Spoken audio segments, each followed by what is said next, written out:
Welcome back to another edition of From Beyond Champaign. I'm Cody, and I'm joined by my good pal, Patrick Norton, who works with me at CHGO, who's also an Illinois fan. And now that we just witnessed what we witnessed tonight, Patrick has to be here on Sunday after hopefully Illinois beats Michigan State. Because holy cow, what did we watch tonight, Patrick? That was belt to ass. That was belt to ass.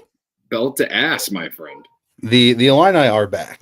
Let me tell you that much. Yeah. Okay. Before we dive too much further in, if you're watching live on YouTube, hit that like button. Subscribe if you're new here. Follow Patrick on Twitter if you don't already. Again, he works with me at CHGO. He covers more than he does. He's a man of many things. What is it? Took down the Christmas tree today. That's my main title. Christmas tree taker. Christmas tree taker downer. Yeah. Yeah. Caregiver or something like that. Yeah. What's the handle? Pat D. Norton. Pat D. Norton. Yeah. All right. There you go. Anyway, he's also an Atlanta fan. He did go to Kansas, but his entire family went to Illinois, and he grew up an Atlanta fan. So he does on the fence about Bill Self. Yeah. It's kind of confusing for him, but we talk Illini at the office all the time. We were talking about Illini today, and he came to me and he's like, "What happened on Saturday?" And I'm like, "I don't know, man. I don't know, but all I know is that this team, man, dude, it's death, taxes, and give me Brad Underwood after a loss." Because this guy knows how to get his team up after a loss, man. Yeah. They had a bad loss. Let's just acknowledge it was a bad loss against Northwestern. I think at this point we can just say it's a bad loss. It pisses me off. Maybe Northwestern will be better at some point, but right now they don't look very good. It was a bad loss to Northwestern. You led for 38 of the 40 minutes of that game. But then you responded and won at home against Wisconsin, which I believe at the time they were ranked. And either way, I would say they're a solid team, right? You bounce back, you win at home against Wisconsin. You lost the game against Tennessee that honestly you should have won. I'm just like at this point, I feel like they should have won the game, but due to their own doing, they lost it.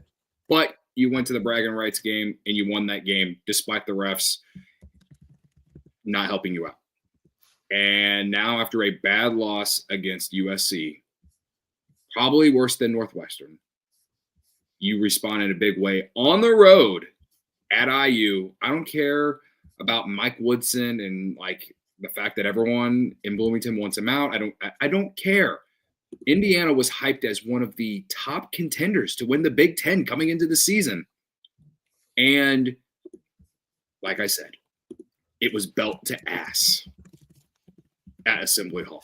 Mike Woodson, fire Mike Woodson chants, Patrick. Were boos. There were boos, my friend. I'm of the party that doesn't want Indiana to fire Mike Woodson because it's just funny what happens every year. Every year. There's a reason that I keep replying to Indiana basketball's Twitter account tweets, like their score graphic tweets. I keep replying to them saying, Mike Woodson, 10-year extension, please. Every time. And he has such like a good coaching, like dumb face, like a befuddled face whenever things are not going right, where it's just like a blank stare. Yeah. Here's the thing. Like we would talk when I went to KU and was covering KU hoops, it was Bill Self out of the timeout is undefeated. We would say that frequently because he would do like this little weave formation and it would always end up being an alley-oop every time. Brad Underwood out of a loss. You're right. Like you brought that up. Feels the same way. I would not like to be a fly on the wall, or I would not like to have been a fly on the wall after that game against USC, because I can't even imagine what was said in that post-game locker room, because it was a completely different attitude and demeanor tonight. They were smart with the ball and they were aggressive with it too. Specifically, Like, we can talk all you want about Kasparis, but Jakucionis, which I really liked how Noah Eagle was emphasizing the tune. Yeah. Jakucionis. Sorry. Will Riley, like, out of nowhere, when there have been times where his physicality has been lacking, was strong to the at the rim tonight. Like, did a lot of things really well tonight that you needed to see to be confident in him being like the key contributor that he can be going forward. Mm-hmm. Yeah. No, I do think that Will had some impressive moments tonight. But yes, when you talk about physicality and strength, I think that's something Illini fans have been, I think, I have concern about. And I think Illini fans think that because of that, he could return next season. I mean, let's be real, the numbers haven't been great. So his draft stock isn't great. So right now I'm hopeful, unless things drastically change, that he's going to be here next year. But I do think Will Riley, it's hard to say that anyone had a bad game in this one. You win 94-69, right? You mentioned Will Riley. I think the story of this game is the matchup between Isovich, however you say his name. I go back and forth because I hear it from different. Like, I think Isovich is what I heard on the broadcast. I think that's how it's said. I listened to the Sleepers podcast. Great guys, Carter Elliott and Greg Waddell. They say Isovich, and then I hear Isovich. And so I don't really know how to say it at this point. Tomas. Yeah, I'm just going to call him Tommy or Tomislav. I think people were starting to get really down on him, especially in Big Ten play. He was really struggling in Big Ten play. He was terrible against USC. Terrible. And then you can put blame on Brad because he didn't play him. You can put blame on him for simply just not being effective in his 17 minutes that he played against USC. Tonight, he came out and he looked like a big man in the Big Ten. And I don't know what Brad said to him. I don't know what the coaches said to him. I don't know what the players said to him. But he came out and looked like a completely different player. And they kept Ballo away from the basket, which is like most people thought that Ballo, considering how Tommy has been playing in Big Ten play, that he was going to own him tonight. Same with Morez Johnson, just based off size. And both of them had their way. Ballo ended up having he had 15, he had 16 and 15. So he put his normal numbers up, sure. But I felt like in that first half, he wasn't that effective at all defensively, and he didn't stop Illinois' bigs either. So I think that's the story of this game, outside of the fact that and they didn't go 7 for 32 from three like they did against USC. They went 11 for 32 instead, which is 34%, which is much better than the other night. So yeah, it helps when you make some shots, helps when you make some threes, But I felt like their dominance on the interior was the story of this game, truly. Because I've been waiting for Tommy to have a bounce back game, because he has not played well in the Big Ten, in Big Ten play, and they're going to need him to be some sort of force, some sort of factor. He's got to at least be a double-double guy. He's got to at least be that on a nightly basis if this team is going to do anything of significance.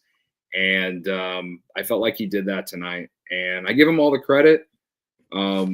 There's a lot of things related to him from this game we can talk about the end of the game if you want at some point. But to me he gets my game ball. I don't give out game balls on here, but like if we were to give out game balls, I'd be giving it to Tom Isovich tonight, because they needed him to show up against the size that Indiana has, and he went out there and said, "Hold my beer." Yeah, well, it is something that worked out really well for them tonight. I am interested in kind of going forward for them. So I had it up, and I know this kind of derails us from what we were talking about, but like you go to Michigan State on Sunday, and then you host Maryland on Thursday, and you host Northwestern again. And so you're obviously going to be concerned about the Michigan State game. But you also lost Northwestern already this year. Yeah. Now, history kind of shows you that they're going to just trade home and away. But you have a crucial stretch coming up here. And like, I've seen a lot of comments online talking about like, well, it's very important to get these guys right for the matchup against Duke, like the matchup against Duke, this, and that. Mm. Let's focus on what's kind of coming up. Yeah. That's kind of where I'm at. And that's where like having a game like this for Tommy and like Will Riley kind of getting back into it as like a physical factor is so crucial, because yes, it comes down to you want them to be at their best by Duke, but they're not going to do that without games like this against Indiana tonight, and without games like this against Maryland, and games like this against Northwestern. I mean, think about it. Was it last year that there was the loss against Maryland where it was a game that they should not have lost? Was it Maryland or was it Rutgers last year where it was just a game that they should not have lost? Maryland. Yeah. And those, like, that's kind of what we saw against USC. Obviously not as bad because USC is like a historic loss for this program. Yeah. But it's just tonight it was really nice to see what happened tonight happen. I can't believe we waited 12 minutes to get to this point, but Jeff Goodman tweeted that the 94 points that Illinois scored at Assembly Hall is the most Indiana has ever allowed in a regulation game. Which is crazy. Yeah. Yeah, it is crazy. I think if you listen to the last podcast, you would know that I didn't feel great coming into this game. I was optimistic because I know how Brad teams are coming off a loss, but I didn't know if Casparis was going to play.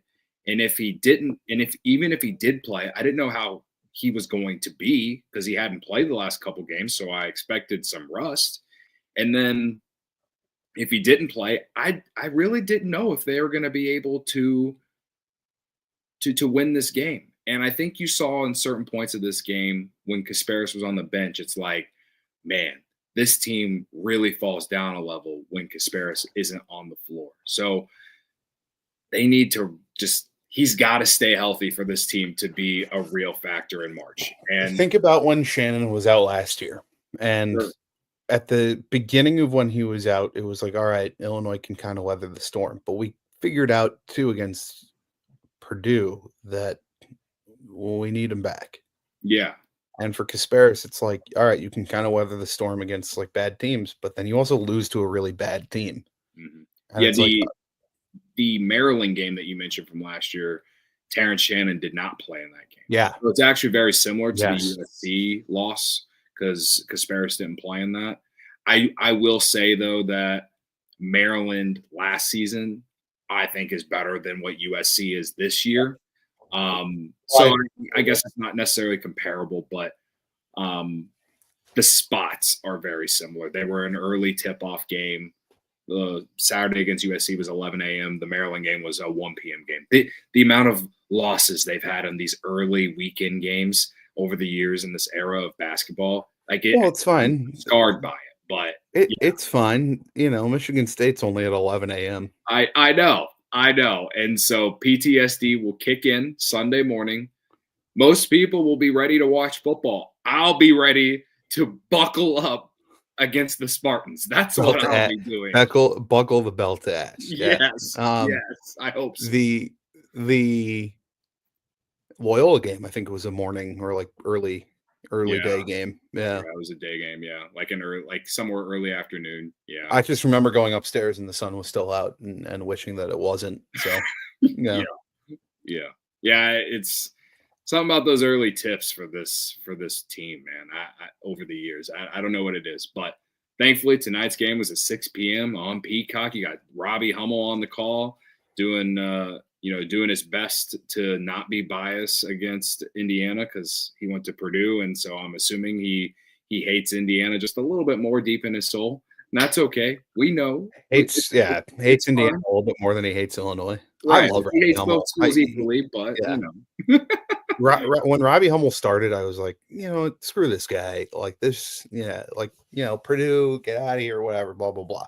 Yeah. I love Robbie Hummel. Just by far the best. Yeah, I love In him the as a business. broadcaster. Yeah. He's really great as a grown on me. broadcaster. But Yeah. anyway, Anyway, no, the game on Sunday will be very, very. I keep, how do I say this? I keep saying measuring stick. It's a measuring stick game again.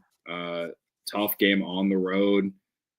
You know, I think tonight's game was one of the more complete games. Like I think you can go look at the Oregon game and you can say they made 16 threes. And that's a big part of why they blew out Oregon, right?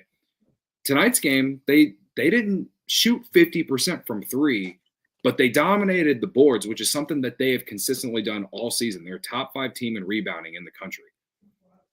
I feel like I can make the argument that this is the most complete game that they have played outside of Penn State. But the Penn State game was also a little bit of a,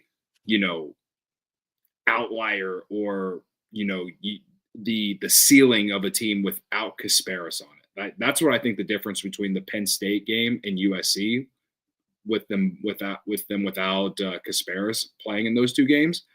They made shots against Penn State, and Ace Baldwin got hurt, but either way, he wasn't doing anything against Illinois that game because of their defense. So I felt like they were good defensively. They rebounded, and they just made a bunch of shots. They shot it well tonight, but they shoot more threes than they take twos, and they only shot around 34% from three.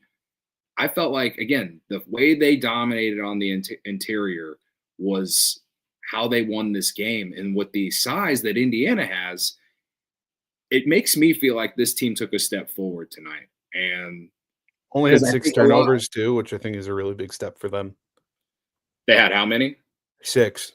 Yeah, that helps too, because yes, I've gone on my own rants about that, right? Yeah, I've heard them. But yeah, I mean, if they make free throws like they did, they went 23 for 26. They only had 6 turnovers, and again, they shot 34% from three. They shot 40% from the field. You're not leaving points. You're not leaving points like behind. Yes, exactly. Yeah.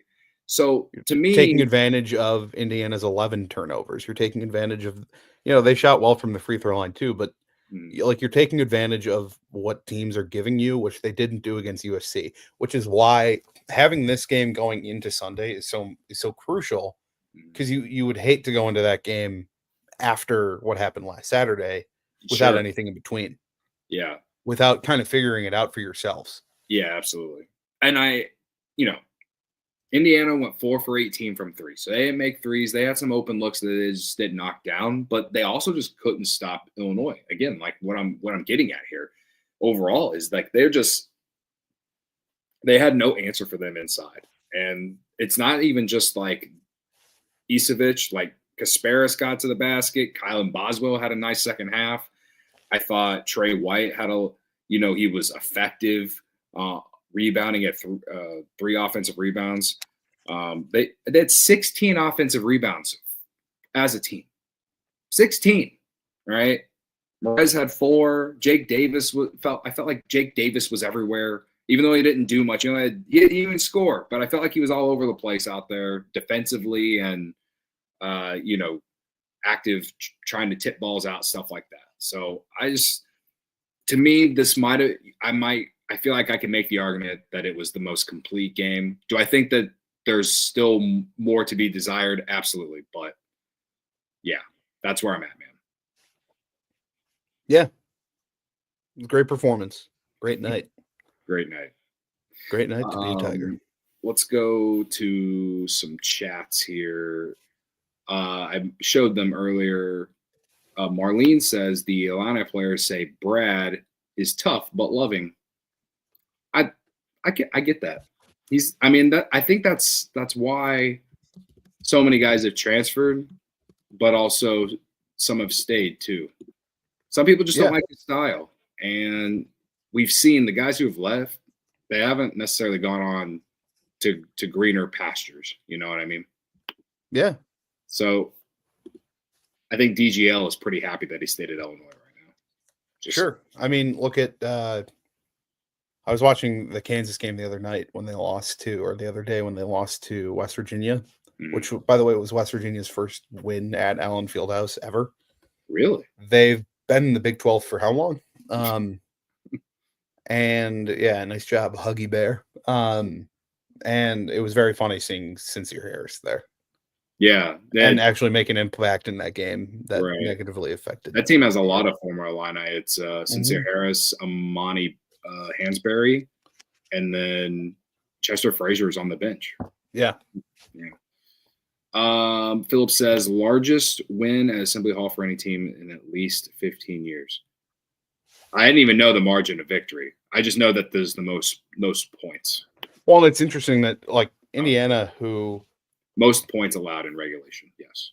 But Indiana, who's having a disappointing year, and I think they dropped to 13-5 overall and 4-3 in the conference after that. They lost 2 games back to back by 25. They lost to Iowa by 25 on Saturday too. Yeah, 2 back-to-back really bad losses for Indiana. I mean, I've been down on Indiana for quite a while. Their non-conference schedule was ass. They didn't play well against the competitive teams that they actually had on it, which was Louisville and Gonzaga. They got blown out in both of them. Yeah, and they have not looked impressive at all. Well, and their next 2 games are on the road. They go to Ohio State, who is very good, and then they go to Northwestern, who also is not exactly great, but don't tell that to anyone. Yeah. It's not easy to win in Evanston, as we got right? Yeah. As we've known for a long time, like the last few years, especially. Last few years. Yeah. We were talking about records and stuff. I went to KenPom. Illinois now 9th in KenPom, and 20th in offensive efficiency, 9th in defensive efficiency, top 10 in defense, top 20 in offense. I'm trying to think when the last time we did a show together was for this, and it had to have been a few months ago. It was right after the season started. It was before Thanksgiving, because it was before Arkansas. They were just about to play whatever. Well, they had also and then they had just play, or they were about to play whatever tiny. It was like the Shore Hawks, and we all thought that the Eastern Shore, the Eastern Maryland Shore, East Maryland Shore Hawks. We thought that it was the Shore Hawks, but it's just all whatever. If I told you after that Alabama game that they would be ranked top 10 KenPom for defensive efficiency, you would have either started laughing or you would have like reached through your computer and smacked me, because that's insane. Yeah. No, I always thought the Alabama game was one that we would look back on and be like, this game helped us get us to here.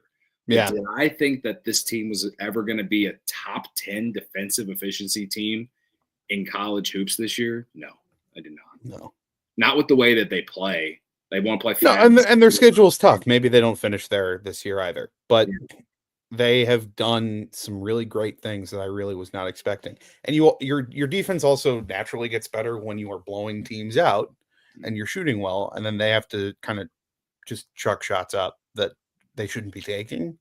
So you're naturally it's going to look better when you're blowing teams out, but they've done it in such a way where they genuinely look good right now.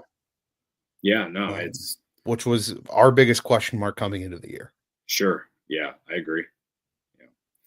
My guy Sonny Verma is in the chat from Locked On Illini. Tonight was fun. Yes, tonight was fun. Tonight was really fun. Yeah. Let me shift it now.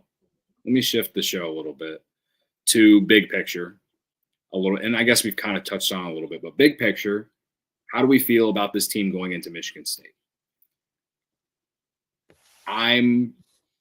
Me personally, I obviously feel better than I did 3 hours ago before the game. I obviously feel better, but I still feel like it's must win on Sunday. If they want to win the Big Ten, because you lost the game against USC, I think you got to go to Michigan State and win. And I think if they would have won at USC, I would have said that they can afford splitting this week.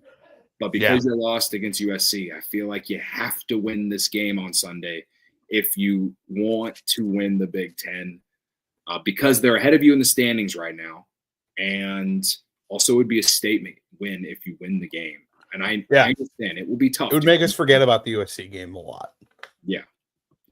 But overall, for me, if you're talking about just the, let's fast forward to March, again, I think this team took a step tonight in their growth, and I'm excited to see what's to come. I'm enjoying the ride.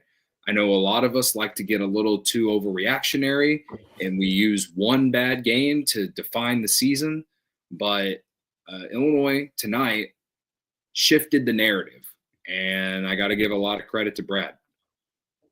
So yeah, definitely deserves it. He has been. I get caught sometimes because oftentimes in college basketball, when teams are not loaded but are performing well, we'll say this is the best coaching job that they've ever done in their career. mm, This roster is loaded. He is still doing the best job of his career, in my opinion. Yeah. He is balancing what he has so well with highlighting what they do well, but still playing within what he wants to do, and like what fits and what has worked at Illinois in the past. And we're now at a point where it's real that like he is where would you rank him among college coaches right now? He is very clearly top 10 to me right now. You think top 10? I mean, I think so. I was going to say top 15, but listen, would you take him over John Calipari right now? Yeah. Yes. Right. Would you take him over Shire? At Duke, Shire hasn't proven enough yet. Like he's at a program that's historic, and he's going to get the recruits. And has he had any great runs? Not yet. This could be the year, though. This could be his best team. It could be, and one of I don't want it to sound like I don't want it to sound like I'm picking on Shire just because he's young, but why can who's Kentucky's coach? Not Mark Pope. Yeah, Mark. Yeah, he's having an excellent year coaching right now, kind of picking up, like, considering what Kentucky was doing before. They were winning a lot of games, not winning when it mattered, whatever. Shire, jury's still out. Brad Underwood has now established himself, having gone to the Elite Eight now, getting past that first weekend. And it's crazy that it really only took one year to go past the first weekend, where now we can confidently say, and you're saying top 15, that's fine. We can confidently say top 15, maybe top 10 in college basketball. I said not last show because it was a loss, but after they won at Penn State, when I did the show the next day, I think I made the argument that if they win the Big Ten, then I think he is going to cement himself to win National Coach of the Year, because he has one player returning from last year's team that went to the Elite Eight, and they're really young. Yeah. Like, that would be really impressive to win the Big Ten with that situation. Because it doesn't matter how much talent you have, as Indiana has shown us with all the talent that they have, they have the talent, but it's not working the way that they hoped that it would. Brad has taken a lot of guys that you didn't know exactly if it was going to work out or not. And we've seen it in the past where it hasn't. 2 years ago, the Sky Clark era, that didn't work out. I'm just saying, like, it'd be really impressive to find a way to win this conference with the situation that he was in coming into this year, because no one really had high expectations. We were just hopeful that maybe by March they would have gelled, and maybe we can get to a second weekend. Maybe they've gelled in many ways more than I think we all expected by this point. And I think having the tough non-conference schedule that they did and having some tough losses along the way has helped them get to this point of people in the national media, national college basketball media at least, putting them in the conversation for Final Four, national championship. I've heard Field of 68 talk about Brad as a possible Coach of the Year candidate.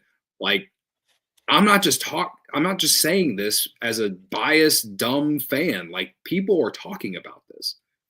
So, yeah, that game against USC was a bad loss, but they always have one really bad loss every year in January or in the conference or whatever. But they always respond after, and tonight they did that. And again, my thinking is if they win the Big Ten, then I think he's going to make a strong argument to win National Coach of the Year. And I don't remember if do they give that award away like before the NCAA tournament, or I don't remember. I don't remember either off the top. Big Ten awards they do. I don't know about. Yeah, national. Conference awards I think they definitely do before the NCAA tournament. So anyone in the chat, let us know. That way we sound smart. But yeah, I mean, if they win it at Michigan State on Sunday and continue to grow, they're certainly going to be in the conversation.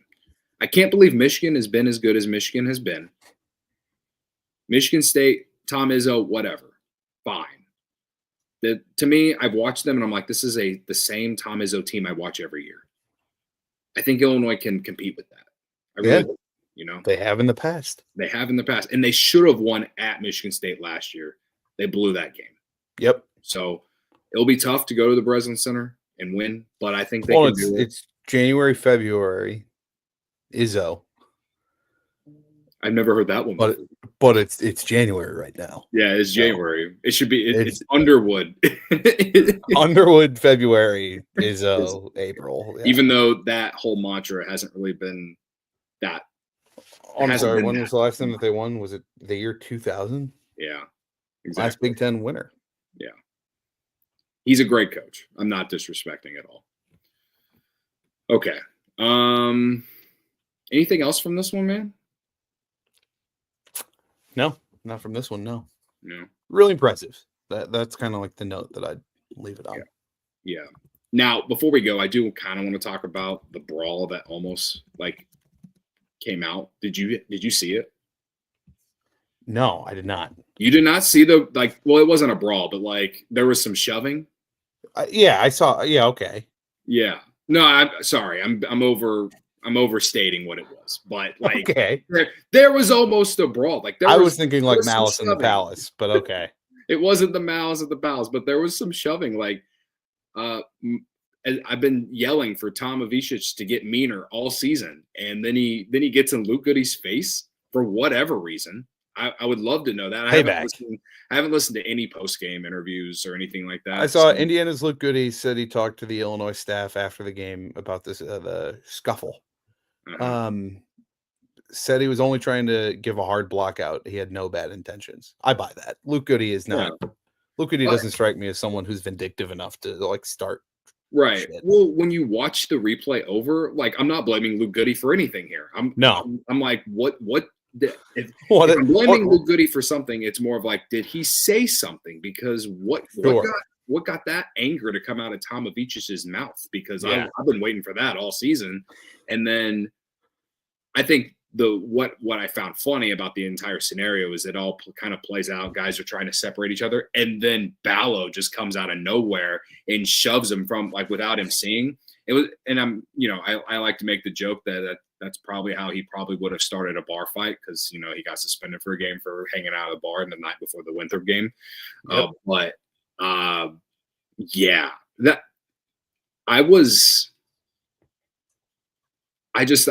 I thought that the entire scenario was like really confusing because I just didn't really know what happened. But all I know is that Tom Isovich showing a little bit of heart, showing a little bit of like emotion. I like that.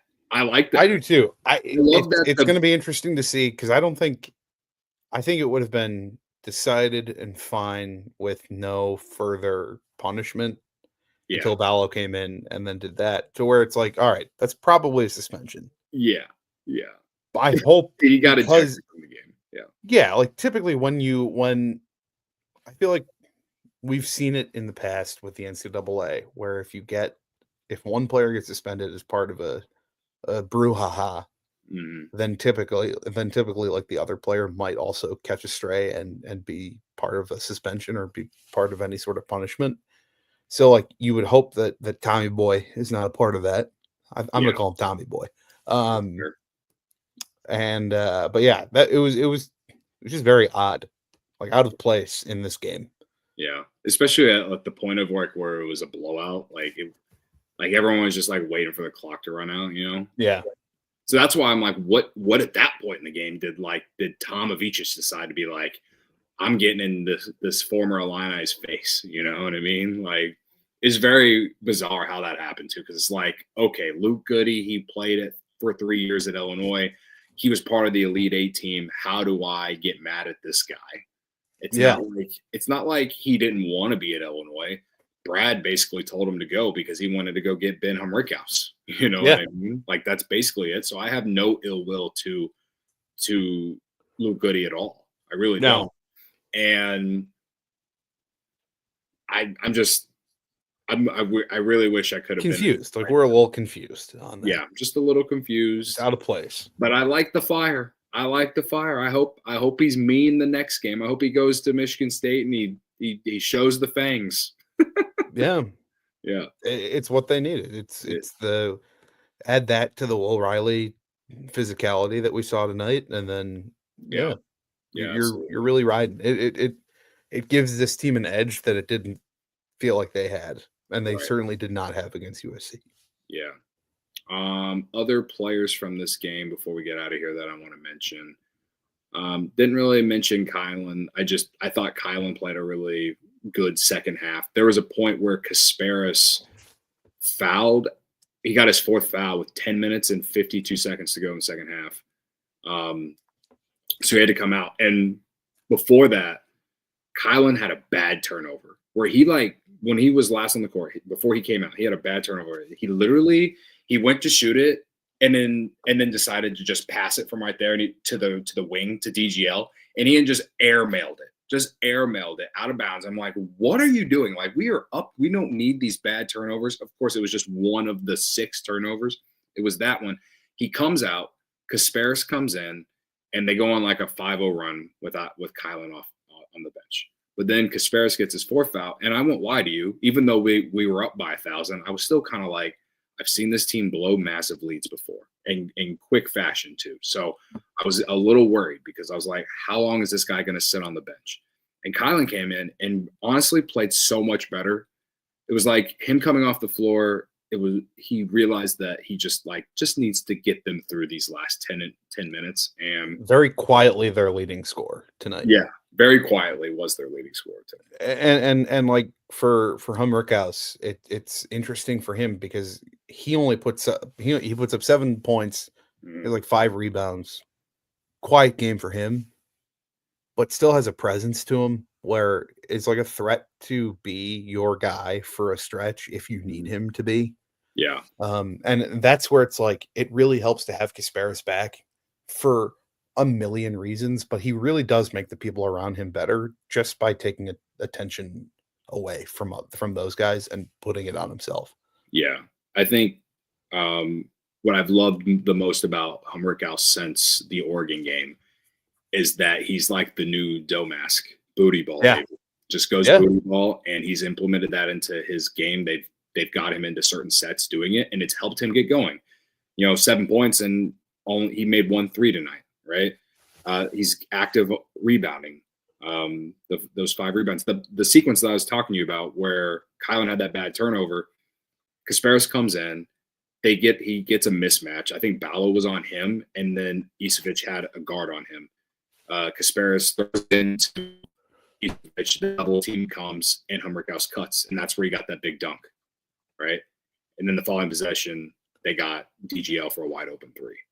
So it was just like everything just like just that quickly, they were able to get the momentum back. And that's just like the story of this Illini team, man. I think it's all about momentum with them at certain points. They could be real streaky throughout a game, but tonight I felt like was the most complete game I've seen them play.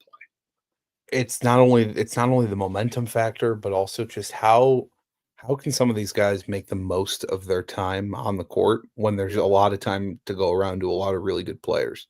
Sure. Like Merez. Had 10 boards tonight in 18 minutes off the bench. Yeah. What else could you possibly ask for from him?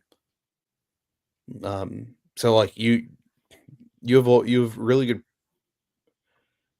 Not only is the talent level just kind of off the charts with this team in regards to, or in comparison with like other Illinois teams that we've seen, but the way that they all seem to, especially in games like tonight where they just kick the crap out of Indiana, but kick the crap out of anyone, when they are on, it is because every single player is contributing in some facet when they are when they're given their time to shine, kind of a thing. So yeah, no, on any given night, anyone on this roster can go off. DGL, I did barely even really talk about it. He had 12 points tonight off the bench. So I guess 16 minutes in a short amount of time. Right. I guess one complaint. You want me to find one complaint from this game? Because of what happened at the end with the whole like shoving and stuff, and then also just the fact that, Casparis with the injury and stuff, like, why can we not get Kerry Booth into the game a little bit earlier? You know what I mean? The guy's in the doghouse right now, but like I did see after the USC game, one of this Illini, I forget the name. I wish I could credit it. I forgot the name, but there's a video from State Farm Center of Kerry Booth just practice. He was just out on the floor practicing 3-pointers and shooting or whatever with one of the coaches. And I think he was also practicing post-ups with Deion Thomas, Illini legend, right? That's the video that I saw on Illini Twitter after the USC game. I was like, Jeremy Werner? I think it was Jeremy Werner. It might have been Jeremy Werner who tweeted it. Someone tweeted it. They were at the State Farm Center. I'm sorry that I can't credit the proper person off the top of my head. But, like, listen, I think a lot of people think Kerry Booth is going to transfer because he's not getting any time, and this is just the state of college basketball. That's fine. But in a blowout like this, I mean, why risk Robert Rosenthal had it too. Yes, Rosenthal. Yes, thank you. Like the eye. But anyway, like he's out here trying to work on his game after a bad loss like that. I know the coaches had to see that. I don't know what he's doing that's not getting him more time. I'm not even really saying he deserves time, but when you're up by this much, this late in the game, you shouldn't really be risking injury. I'm a Bulls fan. I know how that's worked out before, right? Like, get Kerry Booth in the game earlier, man. Like, let's not mess around. You know what I mean? Like, that's probably my only real complaint from this game. It's just like, let's not risk injury with your best players. So yeah, I feel that.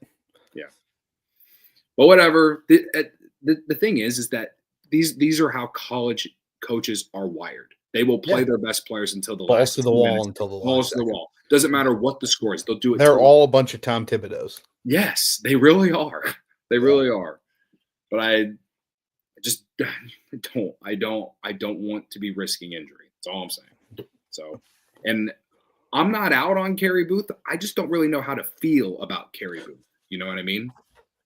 Yeah. Like, when he's out there, he hasn't shown me anything, but he's not getting enough minutes. He's clearly in the doghouse of some sorts. Yeah.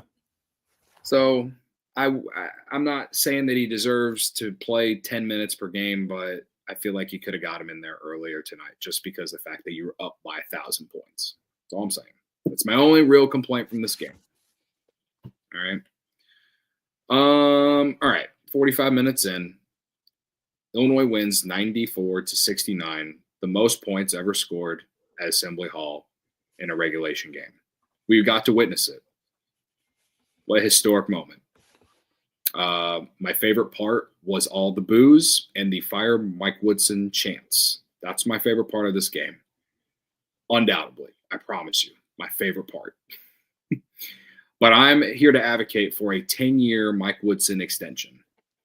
Deserving of it. Deserving. Very I would much. love to see him there long term. Yes, absolutely. No one better at not recruiting than Mike Woodson. Yeah. Okay. Illinois is back in action on Sunday, 11 a.m. tip off. PTSD, control it. Maybe drink, like, get your coffee Sunday morning. Maybe take a gummy of some sorts and try and make it through the game Sunday. We'll be back for post game after that game Sunday at some time. I'm not sure if it'll be right after the game, but it will be sometime Sunday after the game. But yeah, I'm optimistic about going to Michigan State and winning after this game. And I'm happy Casparis is back. With Casparis back, they can win that game. That was my favorite part of tonight, was having a healthy Casparis. Having a healthy Casparis. That's fair. Fair enough. Fair enough, my friend. All right. Pat, again, what's the Twitter handle? Pat D. Norton. Pat D. Norton. All right. For anyone who doesn't know, again, he works with me at CHGO. Great follow. Does a lot of our Bears content. So give him a follow if you're just a Chicago sports fan too. But he'll be joining me more on some of these probably now that football season, for us at least, is over. So where else do you see me? Every Friday during the baseball season. That's true too. Yeah. Well, So what I was getting to is that perhaps I'll see Pat here on Sunday with me doing this again. So we'll see. Till then, guys, thanks for checking out the show. Hit the like button on your way out. Subscribe if you're new. I surpassed 600 subscribers just a few days ago, so I appreciate that support. But yeah, be back Sunday. Illinois wins by 1,000. Hoosier Daddy. I didn't make that joke. I now made it. But yeah, Illinois wins by 1,000. It was fun. I'll see y'all Sunday. As always, ILL.